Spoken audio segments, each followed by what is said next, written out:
പേഷ്യൻറ്റിനെ നടത്തിക്കുക എന്നുള്ളതാണ്. നടന്നില്ലെങ്കിൽ പേഷ്യൻറ്റ് പിന്നെയും കാലിൽ പ്രഷർ കിട്ടില്ല, പിന്നെയും കൂടുതൽ പ്രോബ്ലത്തിലേക്ക് പോകും. വ്രണം ഉണങ്ങുന്നില്ല, അത് അവിടെ കൂടുതൽ പ്രഷർ എക്സേർട്ട് ചെയ്യുന്നുണ്ടോ അല്ലെങ്കിൽ പ്രഷർ വരണമുണ്ടോ, അത് ഉണങ്ങുന്നില്ല. നോർമൽ ഡയബറ്റിക് ഫുട്വെയർ ഒരു പക്ഷേ ഈ ഒരു സിറ്റുവേഷനിൽ അവരെ ഹെൽപ്പ് ചെയ്യാൻ പറ്റില്ല, ഉപയോഗിക്കാൻ പറ്റില്ല.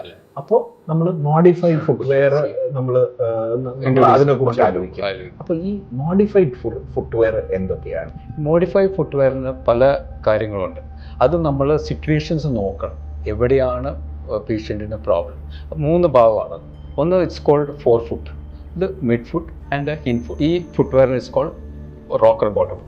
അപ്പോൾ ഇവിടെയാണ് പേഷ്യൻറ്റിന് ഒരു പ്രോബ്ലം എന്ന് പറയുകയാണെങ്കിൽ നമുക്കിവിടെ പ്രഷർ വരില്ല. ഇപ്പോൾ പേഷ്യൻ്റ് നടക്കുമ്പോൾ കണ്ടില്ല, ഇവിടെ പ്രഷർ വരില്ല. എവിടെയാണോ വൂണ്ട് എങ്കിൽ നമ്മൾ അവിടെ ഒരു ചെറിയൊരു ആ വൂണ്ടിന് കോൾഡ് ഓഫ്ലോഡിംഗ് എന്ന് പറയും, അല്ലെങ്കിൽ സ്കൂപ്പിംഗ് എന്ന് പറയും. അത്രയും പോർഷൻ നമ്മൾ അവിടെ കട്ട് ചെയ്തിട്ട് അവിടെ പ്രഷർ കൊടുക്കുക. അപ്പോൾ വൂണ്ട് അവിടെ ഇരുന്ന് കഴിഞ്ഞാൽ പെട്ടെന്ന് ഹീൽ ചെയ്യാൻ എളുപ്പം. ബാക്കിലാണ് വൂണ്ടെങ്കിൽ ബാക്കിൽ നമുക്ക് ഓഫ്ലോഡ് ചെയ്യാം. ഈവൻ സെൻട്രലിലാണെങ്കിൽ നമുക്ക് സെൻട്രൽ ഓഫ്ലോഡ് ചെയ്യാം, എവിടെ വേണമെങ്കിൽ ഓഫ്ലോഡ് ചെയ്യാം.